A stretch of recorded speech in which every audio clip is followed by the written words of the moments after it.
Hello and welcome to 100 Yards of Football Sports Talk Radio. I'm your host tonight, Logan Landers, and joining me to talk about the college football team preview for the Texas A&M Aggies going into this 2021 season is the co-host of the Unscripted Sports Podcast, my friend, Jay McLovin. What's going on, Jay? Hey, good, man. How you doing, my brother? Hey, can't complain one bit, man. Ready to talk some football with you. It's always a fun time doing these team previews. And these Aggies, man, they could surprise some people. Don't be silly. Hey, we're going to get right into it in just a sec. But before we go into an in-depth analysis, like we always do, please be sure to like, comment, share, and subscribe if you're watching us live on Facebook, on YouTube, or on Twitch. Thank you so much for tuning in. Also, go check out our podcast available on Spotify, Apple, Stitcher, iHeartRadio, or where you consume your podcast. We are over there uploading daily content. So, Jay, let's get rolling, my man. Let's talk about Texas A&M Aggies. What do you like about this team, man? What's your initial thoughts on them? Yeah, well, I'm from Texas, so I'm a UT guy, but I do have a soft spot in my heart because I do have a couple of nephews that are going to A&M. So I do like Texas A&M. They got them ranked number 7. I think what I like about them, quite honestly, is the fact that the majority of that defense is coming back. So that's always a good thing when because A&M was always noted for their defense, right? I mean, they had a good offense, but that defense really carried them through quite a lot. So I really think that defense is going to be the biggest thing for them. And we'll have to wait and see. But I think that's the biggest thing for me. I think they got some questions at quarterback, obviously, with Mon going into the draft, so we'll have to wait and see about him. But honestly, I think it's just this defensive class coming back, especially with most of their skill position players on that defense coming back. They got 9 starters on defense coming back, so that's a huge plus for those guys right off the rip. Yeah, that definitely helps no matter what team you are. And for A&M, which is a team that's looking to get in that college football playoff that almost got it last year, man, I think that if these guys can improve, but for me, Jay, the big question is how will the new quarterback play? Because Kellen Mond, he did a great job at A&M over his 4 seasons. He really grew into that role, and he had an overall solid career for A&M. But for a team who's looking to get into that college football playoff and to hopefully get a national championship under their title, they're having a quarterback battle going into camp this year between 2 guys, Haynes King and then Zach Calzada, who are looking to get that QB1 position. So out of those 2 gentlemen, who do you think might get the starting job week 1? You think it's going to go with King or Calzada? Well, I'm a big firm believer in a good, strong arm, and Calzada is the guy with the rifle arm, and King is more the guy with the speed. So It really depends, if King is going to be that guy, because he is, everybody loves a fast quarterback, and if he is going to be that type of guy, then he's going to have to really have a good, strong arm going into camp. I'm really leaning towards Calzada. I think, you can't replace a good arm. I will say, however, in a comma, that most of the offensive line for the Aggies have left. I mean, they have to replace 4 players on the offensive line. I don't know, man. For them to get back to elite status, that's going to be a hard one in terms of that offensive line. So I think the quarterback's going to be doing a lot of running, and if that's the case, then King looks really good to me. If that offensive line that they bring in does do a good job blocking, then of course Calzada could be the guy. So it really is going to depend a lot on the offensive line and how well they protect that quarterback in terms of which quarterback I think would be the right fit. Right. Yeah, you definitely got to protect the quarterback no matter what. And whether it is King or Calzada, whichever one is going to be the starting quarterback week 1, I think that whichever one of those guys gets picked and is going to be the quarterback for Texas A&M this upcoming year, I think that they're going to be fine. I think because Jay, their receiving talent is off the charts. Whew. Right, and it is true because honestly, they have had 3 top 10 recruiting classes, and they have the ability to develop a really good talent within that program. So when you got 3 top 10 classes and you got a system that is designed to develop talent, then yeah, absolutely, there should be no problems with these guys coming in. I mean, they got them ranked number 7 right now in the polls. But I think it's very highly likely, depending on how they play this season, in terms of how they fare against Alabama and how they fare against Clemson. Let's be honest. They got to beat one out of the two to definitely have a chance to get into that top echelon of playoff teams. I really think they're going to have to beat both of them to really secure a seat because they are ranked at number 7. But it's just because I think their strength of schedule beyond those two teams, their strength of schedule gets a little bit lax.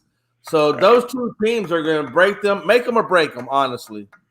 Yeah, because we were looking at the A&M schedule pre-show here, man, and it's not that tough starting off the season.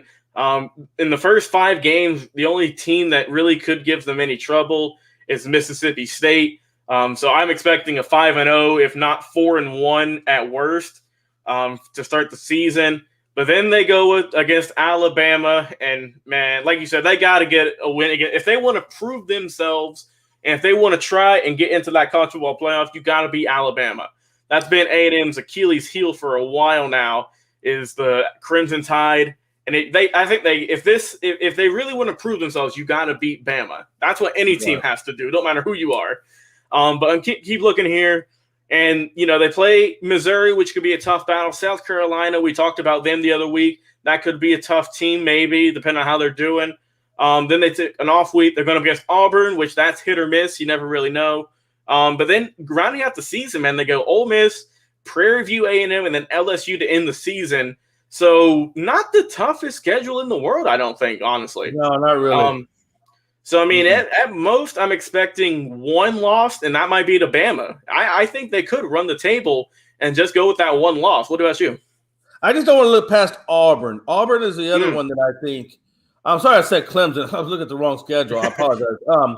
It's Auburn. That was the one I was thinking of. Auburn and Alabama. Auburn. I never look past Auburn. For some reason, man, when I look at Auburn, I always say a hit or a miss. Right. So I think it's a 50-50. So I don't want to overlook them. I do think it's very possible for them to have a one-loss season to Bama. It's obviously it's almost really possible for them to go undefeated. I don't want to say that beating Alabama is impossible because they have most of their defense coming back and they play pretty well. So I don't want to overlook that. I think, and obviously because Alabama, Mac Jones has left, so now they got to bring in their own new quarterback as well. Not that Nick Saban has a problem with that because he drafts so dang well. Right. But I think it's doable, man. Until I see it on paper, until you see him actually get on the field and start watching them play, I think it's doable. That it could be a one-loss or no-loss season, just depending on how well they play against Bama. Yeah, I think a key for them this year, if they really want to take that next step into the upper echelon of college football greatness, is their defense was really good last year, but they can still improve, though. I think that if you can get a few more sacks this year, and, they also have to replace their leading tackler in Buddy Johnson, so you're going to have to fill that hole. So if you can get a few more sacks this year, if you can get some more pressure on the QB, and if you can, get maybe 2 guys to step up for the production of Buddy, I think the Aggies should be fine because, they had a tremendous defense last year, first in the SEC, and they only allowed a little bit over 300 yards a game, about 3 touchdowns, and that's not too shabby, since especially last year was an all-SEC schedule. And I think with this year, going up against all the different conferences again, I think that they could even improve on that and get even better. What do you think about the defense for the Aggies? No, I actually really do like it. The defensive end, Leo, I think is how you say his last name, Leo. He had 8 quarterback pressures, 3 pass deflections, a pick, and a forced fumble. I think he looks amazing at the defensive end. And then you got tackle Michael Clemens, who had 4 QB sacks. And then you got, like I said, a secondary that pretty much returns intact. Like you said, the biggest hole to fill, which is what I wrote in my notes, is Buddy Johnson, and that's mainly for me because he's an emotional type leader, and every defense needs that guy who brings the emotions, right? That Ray Lewis, that guy who just brings that confidence to your team. So I see him having a strong defense. I don't think they're going to have to require nearly as much offensive touchdowns to be effective. As long as that defense can control the clock. And control the clock on the defensive side of the ball and the offensive side of the ball. I think it's very doable. Like you said earlier, they have a favorable early schedule, which allows the starters that don't have a lot of experience, especially the 4 guys that they have to replace on the offensive line. It gives them time to gain experience before they have to play Alabama. And may I say, they play Alabama at Kyle Field. So that's another plus A&M has. They're going to have their home stadium, which is one of the loudest stadiums in the country, to back them up. So I tell you, man, it's not like they can't do it. I mean, the ingredients are there. It's just they're going to have to put it together and actually come out and execute the game plan that Jimbo Fisher puts up there for them. Yeah, I think that A&M definitely could have a really good season.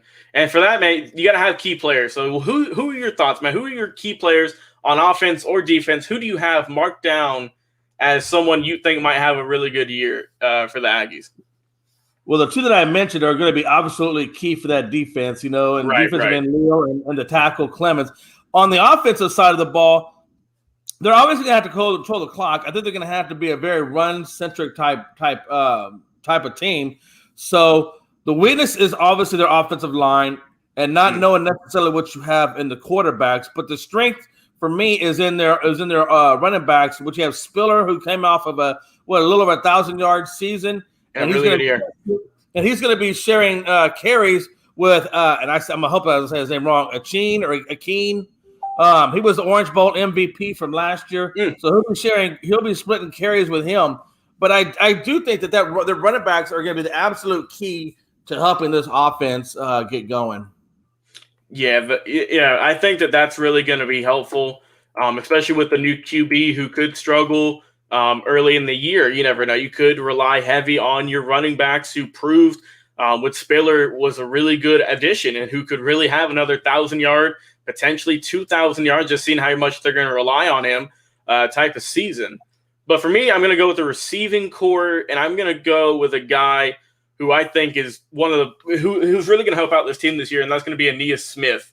As a guy who is just really good at anything he does, man. He is a dangerous player, whether he's catching the ball, whether he's running the ball. He's got everything you want in a quality offensive player. You can do a lot of things with him. And also, I think Jalen Weidermeyer, their tight end, is also going to have another great season. He had 500 yards last year with 6 touchdowns, a little bit less than 50 catches. So I think if he can improve on that, I think that A&M could have a really strong offense. And like you were saying for the defense too, another guy who I think could really help out that team this year is linebacker Aaron Hansford. I think that he could really step up, be a really good quality linebacker. And, man, I think that if they just put it together this year, like I said, they got a lot of guys coming back. They have a few new additions, as they do with a team that was ranked so high. A lot of guys got drafted in the NFL. Happy for that, of course. But if the new guys can come in, shock the world, if the old veterans, who've been there for a little bit, who got the playbook under wraps, who know the team inside and out, watch out for A&M. I could definitely see it being, a one-loss season. There's no doubt in my mind. And dare I say it, Jay, I think they might be in the college football playoff. That's what I think they could do it. No, hey, like I said, I don't think it's unheard of. I don't think it's unheard of at all. One thing I wanted to mention about the offensive line is that Green is going to be shifted over from tackle to guard, and Tennessee transfer Jameer Johnson is going to take over at the other tackle spot. So they do have some guys on the offensive line that can hold it down. But I think it's going to be the other new guys that come on to help out. That's going to be the big difference. That offensive line is going to be the biggest difference maker. I really believe in this team, and it's going to depend on how well they play. I mean, but they're, like you said, the entire wide receiver core is coming back. So that's 88, or the skill position players, those receivers and that running back account for 88% of the touchdowns scored last year, and that's going to be returning. So, I mean, there's no difference. I mean, look, those guys came dangerously close to being in the playoffs. They came in at number 5. Truthfully speaking, I think they could have did better in the playoffs than what Notre Dame did. So, I think that was just a hit or a miss on that end. But truthfully, man, I think A&M has it. I think they have what it takes. This might be the year. So, hey, Aggies fans, if you're watching out there, we got your back. We think you're going to the college football playoff this year. And, hey, let's hope this team does some good things. You guys can, get a shot in that college football playoff, get some new blood in there. And, man, I think A&M's going to have a dangerous season. And we're going to see a lot of guys on some all-SEC teams potentially on offense or defense and even the rookies as well. So it's going to be fun to see, though, man. I'm happy to see how this team's going to do. Well, Jay, do you have any final thoughts before we head out here for tonight? Yeah, hey, like I said, man, watch out for this team, man. Watch out for this team. Watch out for this defense. And I'm telling you, man, I just think it really is going to come down to two things for this team to be illustrious. Number one is how well that offensive line responds to the game time experience, being that it's going to be new. And number two is how well these quarterbacks play in the competitions to decide who's actually going to be the guy that's going to lead this squad of champions. And don't be surprised. I'm telling you guys, they're at number 7 right now. Don't be surprised if they wind up in the in the top 4 teams somewhere. It's doable. It is very doable, especially that Alabama game is going to be. I'm telling you, that's a pivotal point for this team. You watch when they get to the Alabama game, and if they can beat Alabama, or even if they can keep it very, very close, don't be surprised. I think you're going to hear more from this A&M team than what you think. Yeah, hey, like I said, don't sleep on the Aggies. I think they're starting at 7. They're easily going to – I think if they beat Bama, I think it's all but a lock they're getting in. Right. So I think this is the year for A&M. I think they're going to have a great season. And I'm expecting them being that Final Four for that college football playoff this year. I'm ready for it, Jay. Well, hey, if you guys have enjoyed this video here tonight, first off, thank you so much for tuning in, whether you're live on Facebook or YouTube or on Twitch as well. Thanks so much for tuning in and watching our content tonight.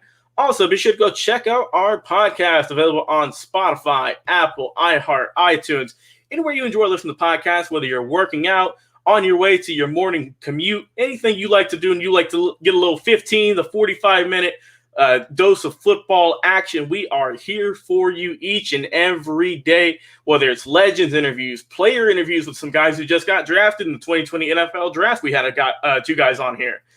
Just amazing interviews with former coaches, guys who have been in the NFL, Hall of Famers. We have a lot of great stuff over here. Amazing team previews like we're doing right now. Draft profiles as well. We got a whole lot of content for you to go check out over on our podcast. So please go check us out over there and be sure to leave a review. Well, hey, for my co-host tonight, Jay McLovin, thank you so much, man. Talking some Aggies football with us tonight. Appreciate you always coming on, man. It's always a pleasure. I've been your host tonight, Logan Landers. Be sure to stay tuned because we got another great video coming up for you here in just a minute. We'll talk to you soon.